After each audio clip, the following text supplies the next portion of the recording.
j'espère que vous allez bien. Bienvenue dans cette nouvelle vidéo pour vous donner les guidances, les énergies de cette semaine, de ce 14 avril au 20 avril inclus. Je mélange un petit peu les cartes et puis à la coupe, je vais aller voir quelles sont les énergies qui nous accompagnent cette semaine. Ok, c'est parti. Je vous présente les cartes et puis je vous fais une lecture. Première carte, la clé de la destinée, suivie de la deuxième carte, la carte de l'intelligence. Ensuite, troisième carte, les pénates. Quatrième carte, l'eau. Cinquième carte, la nouvelle. Il y a des cartes similaires avec les énergies de la semaine passée. Sixième carte, si je ne me trompe pas, la grâce. Et septième carte, ok, le retard. En deck de paquet, on a l'étoile de l'homme. Ok. Je vous fais tout de suite une lecture des énergies de cette semaine. Alors, cette semaine, qu'est-ce qu'on peut voir? Cette semaine, on peut voir que... Voilà, cette semaine, qu'est-ce que je peux vous dire? Alors, pour commencer la semaine, un peu comme la semaine passée, il y avait la clé de la destinée qui était ressortie. Et donc, on voit que ce début de semaine, cette énergie peut-être de cette clé de destinée est à nouveau présente. Et du coup, ce que ça dit, c'est que le début de cette semaine, il se peut que l'événement ou la nouvelle de la semaine passée ait encore un effet sur cette semaine-ci, ou alors que ça va prendre peut-être plus de sens, plus de compréhension de qu'est-ce qui s'est passé la semaine passée, la nouvelle que vous avez eue, ou la nouvelle énergie, ou l'événement nouveau qui a fait que vous sortiez de la stérilité, que ça vous a poussé à faire des changements. Peut-être qu'il y a une intégration et une meilleure compréhension des énergies de la semaine passée, ou une intégration de cette nouvelle intelligence.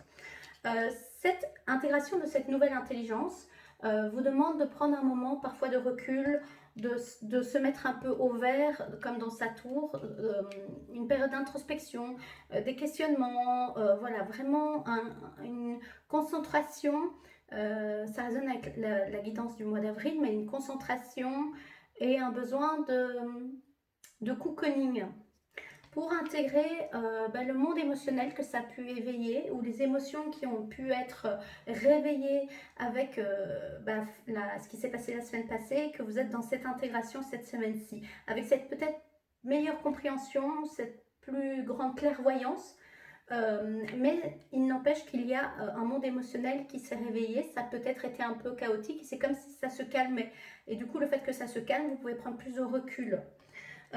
Et à nouveau, soit vous allez avoir une nouvelle prise de conscience ou un message qui va venir soit confirmer un petit peu la nouvelle de la semaine passée, ou à nouveau être brassé un peu dans l'état émotionnel de la nouvelle qui a pu être déclenchée la semaine passée, qui était un moment, une période d'élévation, un moment de la clé de la destinée, et on voit que ça continue puisqu'il y a la clé de la destinée qui ouvre le bal de cette énergie de cette semaine-ci. Ok. Et donc on voit que émotionnellement il peut se passer des choses. Alors c'est aussi le monde de l'inconscient, et c'est voir que voilà, ça peut être potentiellement un peu inconfortable, mais c'est pour faire pousser de nouvelles branches, peut-être de nouvelles idées, de nouveaux projets, de nouveaux besoins aussi, et que vous n'êtes pas seul, vous êtes protégé, entre guillemets. En tout cas, il y a cette invitation avec ce côté, les ailes d'ange qui sont là comme pour vous protéger si vous le souhaitez. Et en fin de semaine, on voit qu'il y a une notion de grâce, ou en tout cas d'élévation, de compréhension avec le triangle du delta, la paix aussi qui demande à s'inviter, et une notion un peu de retard. Alors ce que ça me dit, les deux cartes-ci, c'est que vous allez peut-être avoir l'impression de stagnation, ou peut-être un peu de frustration en fin de semaine, c'est possible, c'est pas obligatoire évidemment, ou une notion d'un peu de retard ou de se poser des questions, mais avec la carte de la grâce juste à côté, ça rappelle de faire confiance au timing divin, de faire confiance à votre guidance intérieure aussi, voilà, de faire confiance à votre propre intuition, de prendre vraiment ce moment d'introspection, d'intégration, de tout ce que vous avez besoin d'intégrer, et aussi d'alchimiser d'une certaine manière, ou en tout cas de transmuter, ou de se laisser traverser par les émotions qui sont là, qui sont présentes. Peut-être que c'est ça aussi la nouvelle, c'est une nouvelle façon de laisser circuler les émotions. Plus vous faites ça, plus il y a de la grâce, plus il y a de la paix, et une forme de guérison aussi avec cette énergie verte, hein, qui me fait un peu penser à l'archange Raphaël, et qui peut venir contrebalancer cette notion de retard.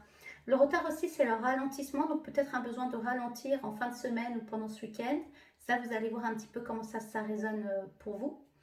Et avec la carte en deck de paquet, c'était donc l'étoile de l'homme. Donc l'homme, ça représente soit un homme proche de vous, du consultant, donc de vous. Ça peut être un père, un grand-père, un frère, un oncle, voilà, un compagnon évidemment, un homme, une énergie plus masculine. Mais ça peut aussi représenter votre énergie à vous, masculine, donc plus yang, que vous soyez un homme ou une femme. Et donc comme c'est là en deck de paquet, moi ce qui me vient, c'est que ce qui va vous aider, on sent qu'il y a une énergie très yin dans ce tirage. Cette carte-ci, je la sens plus yin. Cette carte-ci, il y a du yang, mais elle est quand même très yin. Cette carte-ci, avec l'eau, c'est vraiment l'élément du yin, donc du féminin. Ce qui va vous aider, c'est de quand même laisser ce yin s'exprimer, s'intégrer à l'intérieur de vous, de suivre votre guidance, de libérer les émotions s'il y a besoin. Mais aussi faire appel à votre yang intérieur pour mettre en place les nouvelles choses si vous avez besoin de mettre en place de nouvelles choses, ou alors de venir sécuriser le yin pour qu'il puisse complètement se laisser exprimer. Je crois que ça ne se dit pas, c'est pas très français, mais j'espère que vous comprenez ce que je dis. Mais voilà, avoir un contenant sécurisant pour que les émotions puissent s'exprimer et se libérer. Et le yang, le masculin sacré, donc non blessé, est vraiment là pour ça aussi, pour sécuriser, pour mettre un contenant, une structure sécurisante pour que le yin puisse s'exprimer à nouveau, comme je l'ai dit. Ok. Donc, et ou si c'est un homme, ça peut montrer que vous pouvez soit avoir une oreille attentive et ce besoin de cadre venant d'un homme proche de vous, ou alors ce que ça dit aussi, c'est que ça peut être une nouvelle qui touche plus la sphère masculine dans votre vie, donc des nouvelles au niveau de votre famille ou de vos amis, mais plus de quelqu'un de masculin et quelqu'un d'important pour vous. Voilà. Vous prenez évidemment ce qui résonne avec vous, c'est un tirage général, c'est vraiment pour vous donner un petit peu les guidances et les défis, les challenges qui peuvent se présenter à vous cette semaine. Voilà, j'espère que j'ai bien tout dit. Moi, je vous souhaite une très belle semaine. Je vous dis à très vite sur cette chaîne. Je remercie déjà et encore toujours les personnes qui me regardent chaque semaine. Merci pour vos commentaires, merci pour vos likes, pour vos partages. C'est un soutien, c'est toujours agréable, et au-delà que ce soit agréable, c'est surtout que ça permet d'avoir une meilleure visibilité sur YouTube, puisque l'intention c'est quand même de transmettre les messages au plus grand nombre, en faisant confiance que c'est le nombre juste, mais voilà, ça aide quand même. Voilà, donc merci à vous, et je vous dis à la semaine prochaine. Prenez bien soin de vous, je vous embrasse bien fort. Bye, belle semaine à vous.